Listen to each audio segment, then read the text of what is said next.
Hello, good afternoon વિદ્યાર્થી મિત્રો. મજામાં? હું આરતી આપ સૌ વિદ્યાર્થી મિત્રોનું શ્રી આર.એચ. કોટક પ્રાઇમરી સ્કૂલના ઓનલાઈન એજ્યુકેશનમાં સ્વાગત કરું છું. ધોરણ 7 વિષય ગણિત, પ્રકરણ 11 પરિમિતિ અને ક્ષેત્રફળ. આ પ્રકરણમાં આપણે ઘણી બધી સમજૂતી જોઈ. સ્વાધ્યાય 11.1 શીખા. 11.2 માટે આપણે સમાંતર બાજુ ચતુષ્કોણના ક્ષેત્રફળ માટેની વાત કરી. એમાં સાથે સાથે આપણે ત્રિકોણનું ક્ષેત્રફળ પણ જોયું, એનું સૂત્ર પણ જોયું આપણે. તો અત્યારે સ્વાધ્યાય 11.2 નો દાખલો બીજો કરીશું. તો એમાં જો તમને બોર્ડ ઉપર મેં ચાર આકૃતિ આપેલી છે. તો પહેલી આકૃતિની વાત કરીએ છીએ. દાખલા બીજાનો એ. અહીંયા તમને ત્રિકોણ આપેલો છે. ત્રિકોણમાં આ નીચેની બાજુનું માપ 4 સેમી છે અને એની ઉપર જે તૂટક રેખાથી દર્શાવેલા છે દરેકમાં એ પાયા છે, વેધ છે અને નીચેનો બેઝ છે એ પાયો છે. તો ત્રિકોણના ક્ષેત્રફળનું સૂત્ર પહેલા યાદ કરો, 1/2 ગુણ્યા પાયો ગુણ્યા વેધ. બરાબર છે? 1/2 પાયો ગુણ્યા વેધ. હવે જોઈએ આપણે કે અહીંયા આ ત્રિકોણની વાત કરીએ તો માત્ર કોઈ નામ લખવાની જરૂર નથી. તો સૌથી પહેલા લખીએ આપણે પાયો. તો પાયો છે 4 સેમી અને વેધની વાત કરીએ તો વેધ છે 3 સેમી. ક્લિયર? તો કે ત્રિકોણનું ક્ષેત્રફળ સૂત્ર તમને બધાને આવડે જ છે, ગયા લેક્ચરમાં શીખી ગયા. ત્રિકોણનું ક્ષેત્રફળ બરાબર 1/2 પાયો ગુણ્યા વેધ. બરોબર છે? સમાંતર બાજુ ચતુષ્કોણમાં 1/2 ના આવે, આમાં 1/2 આવે. તો કે 1/2 એને ગુણ્યા પાયો 4 વેધ 3. અહીંયા ને છે તો ઉડાડી શકો તમે. 2 દુ 4, અહીંયા બધા 2 તેરી 6. ક્ષેત્રફળ છે એટલે સ્ક્વેર, બાજુનું માપ સેમીમાં એટલે 6 સેમી સ્ક્વેર. એકદમ ઈઝી. બરોબર છે? એવી જ રીતે આપણે બી દાખલાની વાત કરીએ તો કે પાયો તૂટક રેખામાં છે વેધ છે તો પાયો થાય 5 સેમી, વેધ છે 3.2 સેમી અને તેથી ત્રિકોણનું ક્ષેત્રફળ પાયો ગુણ્યા વેધ, પાયો 5 વેધ 3.2 32 50 160. પોઈન્ટ પછી એક સંખ્યા અને પોઈન્ટ પછી એક સંખ્યા એટલે 16.0. તમે ખાલી 16 લખો તો પણ ચાલે. સેમીમાં માપ આપેલું છે માટે સેમી સ્ક્વેર. ક્લિયર? આ રીતે લખી શકો. ત્યાર પછી ફરીથી પાયો લઈએ તો આમાં તો તૂટક રેખા ક્યાંય નથી આપેલી. અચ્છા, પેલા એ વિચારો, આ કયા પ્રકારનો ત્રિકોણ તમને દેખાય છે? કયા પ્રકારનો ત્રિકોણ દેખાય છે તમને? જોજો ત્રિકોણની આકૃતિ કયા પ્રકારની દેખાય છે તમને? Very good. પાયથાગોરસના પ્રમેય પ્રમાણે કાટકોણ ત્રિકોણ છે. કાટકોણ ત્રિકોણ? તો કે કાટકોણ ત્રિકોણ માટે એમાં એક કાટખૂણો હોય જ અને એક ત્રિકોણમાં ક્યારે બે કાટખૂણા ન હોય તો કે 90 90 180 એમ થઈ જાય. અને ત્રિકોણના ત્રણેય ખૂણાના માપનો સરવાળો 180 હોય, એમાં એકે શૂન્ય ન હોય. બરાબર છે? તો આ એક ખૂણો ઓલરેડી 90 તો છે જ, એટલે બીજો ખૂણો 90 ની જરૂર નથી. માટે આ જે 90 ખૂણો બનાવતી જે બાજુ છે એને જ તમારે વેધ કહેવાનું છે. બરાબર છે? તો પાયો છે 3 સેમી અને વેધ છે 4 સેમી. બરાબર છે? તો ત્રિકોણનું ક્ષેત્રફળ પાયો ગુણ્યા વેધ 3 ગુણ્યા 4 12. સેમીમાં બાજુ છે માટે સેમી સ્ક્વેર. 3 ચોક 12 સેમી સ્ક્વેર.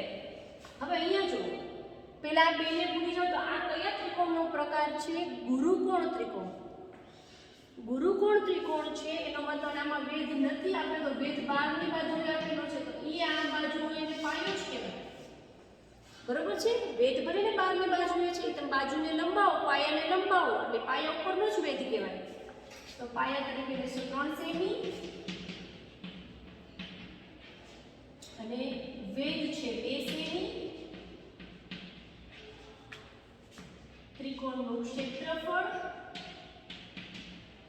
પાયો ગુણ્યા વેધ 3 ગુણ્યા 2 એટલે 6 સેમી સ્ક્વેર. ક્લિયર? તો આ રીતે તમે ત્રિકોણનું ક્ષેત્રફળ છે એ એકદમ ઇઝીલી સમજી શકશો. માત્ર 1/2 પાયો ગુણ્યા વેધ આ સૂત્રને યાદ રાખી અને તમે દાખલા ગણી શકશો. જોઈએ ત્યાર પછીનો દાખલો. દાખલા નંબર 3, ખૂટતા મૂલ્યો શોધો. ખૂટતા મૂલ્યો શોધો એટલે હવે તમારી પાસે ટેક્સ્ટ બુક છે જ, તમે આરામથી જોઈ શકો છો. એમાં તમને A, B, C અને D 4 દાખલા આપેલા છે, જેમાંના 2 દાખલા મેં બોર્ડ ઉપર લખેલા છે. તો પહેલા એ દાખલો જોઈએ. એમાં આપણને શું કીધું છે? જો આધાર આપેલો છે 20 સેમી, ઊંચાઈ શોધવાની છે અને સમાંતર બાજુ ચતુષ્કોણનું ક્ષેત્રફળ આપેલું છે 246 સેમી સ્ક્વેર. તમે બોર્ડ ઉપર જોઈ શકશો, મેં આધારના કાઉન્સમાં પાયો લખેલો છે અને ઊંચાઈના કાઉન્સમાં વેધ લખેલો છે. અને તમારે પણ આધારને તમારે પાયો કહેવાનું છે, ઊંચાઈને વેધ કહેવાનું છે, કારણ કે આપણે સૂત્રમાં શું શીખ્યા છીએ? પાયો અને વેધ. ક્લિયર? સમજાય છે? જોઈએ આપણે. તો આમાં તમારી પાસે સૂત્ર તો સમાંતર બાજુ ચતુષ્કોણનું છે જ, કે સમાંતર બાજુ ચતુષ્કોણનું ક્ષેત્રફળ બરાબર પાયો ગુણ્યા વેધ. સમજાય છે? તો આ સૂત્ર આધારે એ સૂત્ર જ મૂકવાનું છે. એમાં ક્યાંક તમારે ક્ષેત્રફળ શોધવાનું હોય, ક્યારેક પાયો શોધવાનો હોય, ક્યારેક વેધ શોધવાનો હોય. આવું હું તમને એક દાખલો યાદ કરાવું. આપણે સાદું વ્યાજ શીખાતા. સાદા વ્યાજના દાખલામાં I બરાબર PRN/100. પછી આપણે એવા સૂત્રો આવ્યા કે ક્યાંક તમારે સાદું વ્યાજ જ નહીં, ક્યાંક P શોધો, ક્યાંક R શોધો, ક્યાંક N શોધો. તો સૂત્ર તો એનું એ જ હતું, જે શોધવાનું છે ને સૂત્રમાં કિંમત મૂકીએ છીએ. ક્લિયર? તો એ જ રીતે કરવાનું છે. અહીંયા જોઈએ, બરોબર. હું ડાયરેક્ટ ક્ષેત્રફળ લખું છું, તમારે આખું લખવાનું છે કે સમાંતર બાજુ ચતુષ્કોણનું ક્ષેત્રફળ બરાબર પાયો ગુણ્યા વેધ. એટલે તમારે રકમ પણ આ મારી રીતે જ લખવાની છે, ઉપર ડેટા લખવાનો છે. આધાર કાઉન્સમાં પાયો, ઊંચાઈ કાઉન્સમાં વેધ અને સમાંતર બાજુ ચતુષ્કોણનું ક્ષેત્રફળ. આ 3 વસ્તુ ડેટામાં લખવાની છે, પછી દાખલો સ્ટાર્ટ કરવાનો છે. ચલો, ક્ષેત્રફળ આપેલું છે આપણે 246. સમજો પાયો એટલે કે આધાર 20 અને વેધ શોધવાનું છે. ક્લિયર? હવે 20 અહીંયા ગુણાકારમાં છે, 20 ગુણાકારમાં છે, બરાબરની આ બાજુ આવે તો છેદમાં. અથવા તો તમે આ આખી રકમને તમે ફેરવી શકો કે 20 ગુણ્યા વેધ આ બાજુ છે, તો અહીંયા લખી શકો 20 ગુણ્યા વેધ બરાબર 246. આમ પણ લખી શકાય ને. આપણે આખું ફેરવું છે એટલે કોઈ ગુણાકારમાં હોય, ભાગાકારમાં હોય, ગુણાકારમાં હોય, પ્રોસિજર જ નથી. આખું પદ ઉપાડીને અહીંયા, આખું પદ અહીંયા. શું કામ? કારણ કે વચ્ચે બરાબર છે, તમે ફેરવી શકો. હું એમ કહી શકું x બરાબર 5, તો 5 બરાબર x, બે જ વસ્તુ છે. જ્યારે વચ્ચે બરાબર હોય આખાને તમે ફેરવી શકો એમને, એની ક્રિયા ચેન્જ કર્યા વગર. બરોબર છે? તો અહીંયા વેધ હવે 246, અહીંયા 20 ગુણાકારમાં છે, આ બાજુ આવશે તો ભાગાકાર.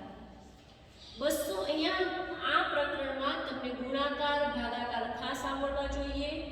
માની લો કે 246 ભાગ્યા તમારે 20 કરવાના છે, છેદ ઉડાડતા નથી આવડતું તો તમારે ભાગાકાર કરવો પડશે.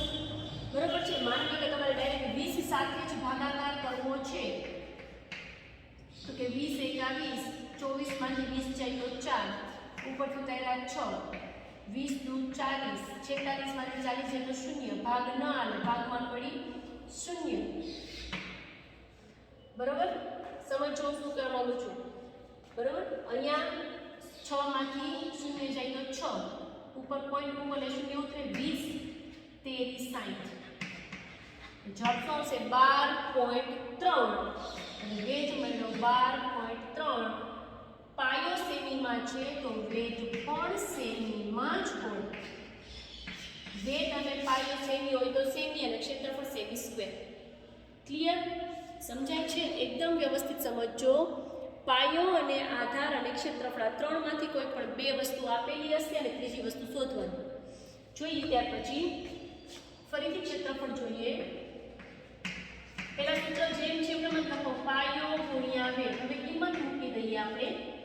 ક્ષેત્રફળ આપેલું છે 154.5 154.5 આધાર એટલે પાયો આપણે શોધવાનો છે એમ રાખીએ અને વેધ આપેલું છે 15. તો આ જ રીતે આપણે પાછું ફેરવી નાખશું બરોબર કે પાયો ગુણ્યા 15 અહીંયા લઈ લઈએ અને 154.5 અહીંયા લઈએ. ક્લિયર? સમજાય છે? હવે 15 અહીંયા ગુણાકારમાં છે બરાબરની સામે જાય તો ભાગાકારમાં એટલે 154. ચલો આ ભાગાકાર આપણે કરવાનો છે બરોબર છે. તો આનો ભાગાકાર આપણે કરીએ કે 15 ભાગ્યા 154.5. તો સૌથી પહેલા 15 એકા 15 શૂન્ય ઉપરથી તારો 4 ભાગ ન ચાલે એટલે શૂન્ય. હવે શૂન્ય પછી પોઈન્ટ વાળી સંખ્યા છે તો એને ઉતારવા માટે પોઈન્ટ ઉપર ચડાવવું પડે. 15 તેરી 45 એટલે જવાબ આવે 10.3 સેમી. આ દાખલામાં આપણને પાયો અને ક્ષેત્રફળ આપ્યા એટલે આપણને વેધ મળ્યો. અહીંયા વેધ અને ક્ષેત્રફળ આપેલા છે એટલે પાયો બરોબર છે. આ A અને B. હવે જોઈએ દાખલો C અને દાખલો D.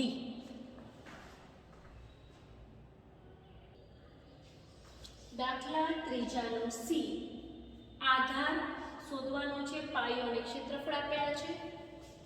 પાયો અને ક્ષેત્રફળ આપેલા છે અને ઊંચાઈ એટલે કે વેધ શોધવાનું છે બરોબર. આગળના દાખલાની જેમ જ કરીશું આપણે. સૂત્ર લખી લઈએ. સમાંતર બાજુ ચતુષ્કોણની વાત છે એટલે કે સમાંતર બાજુ ચતુષ્કોણનું ક્ષેત્રફળ બરાબર પાયો ગુણ્યા વેધ. તો ક્ષેત્રફળ આપેલું છે 48.72 એટલે કે 48.72. પાયો શોધવાનો છે અને વેધ છે 8.4. ગયા દાખલાની જેમ જ આપણે ફેરવી નાખીએ કે પાયો ગુણ્યા 8.4 48.72.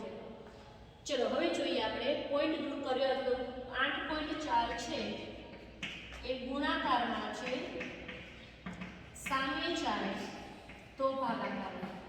હવે તમે જો 48.72 અને 8.4 બરોબર છે. તો આ બે માટે તમારે શું થાય તો કે બે પોઈન્ટ વાળી રકમ છે તો ભાગાકાર માની લો કે તમને ઈઝી નથી પડતો તો પહેલા પોઈન્ટ દૂર કરીને આપણે સાદરૂપ આપીએ. કેવી રીતે સાદરૂપ આપવું? જો 48.72 છે તો પોઈન્ટ પછી બે સંખ્યા છે તો પોઈન્ટ દૂર કરવા માટે 100 છેદમાં લખવા પડે અને 8.4 માં એક સંખ્યા પછી પોઈન્ટ છે તો પોઈન્ટ દૂર કરવા માટે ઉપર 10 લખવા પડે.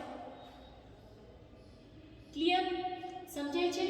હવે જોઈએ આપણે પહેલા શક્ય એટલા છેદ કાઢી નાખીએ. એક શૂન્ય તો અહીંથી કેન્સલ થઈ જાય.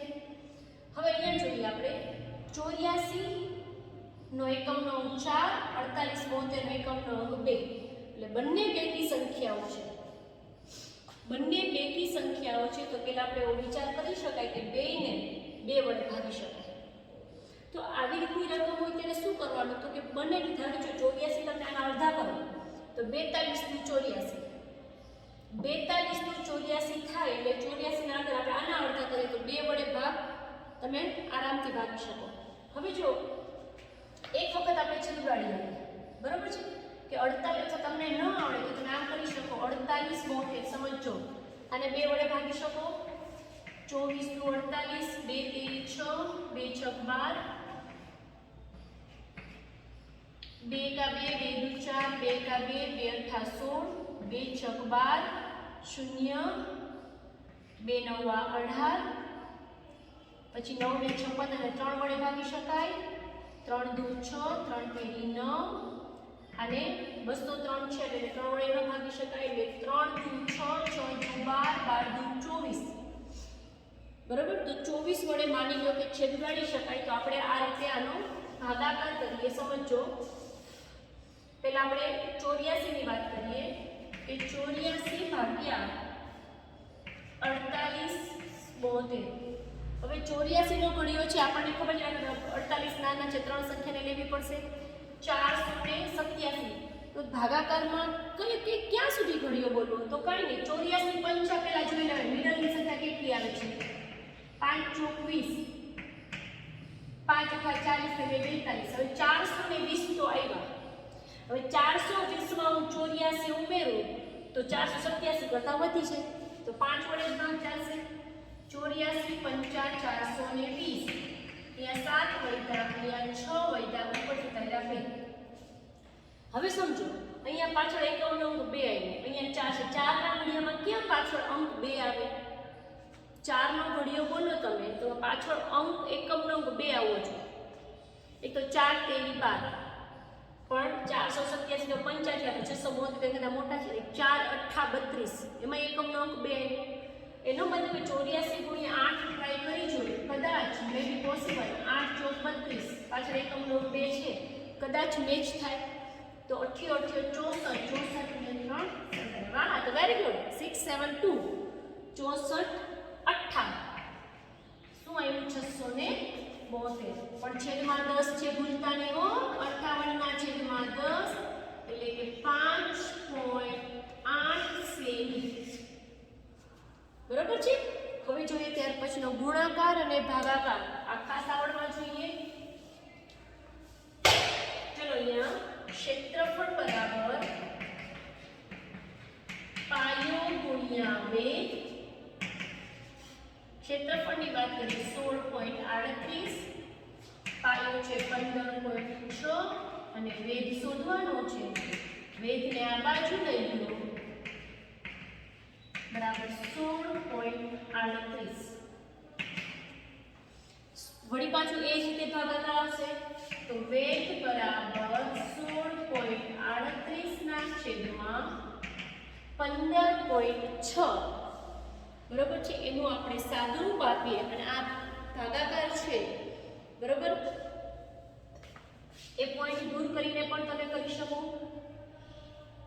અહીંયા જુઓ, ધારો કે પોઈન્ટ દૂર કરી નાખો તો 1638 ના છેદમાં 100 અને 15 = 156 ગુણ્યા 10. એક એક શૂન્ય કેન્સલ થાય, છેદમાં 10 છે. 156 ભાગ્યા 1638 કરીએ તો પેલા તો 163, 156 ની નજીકનો આંકડો.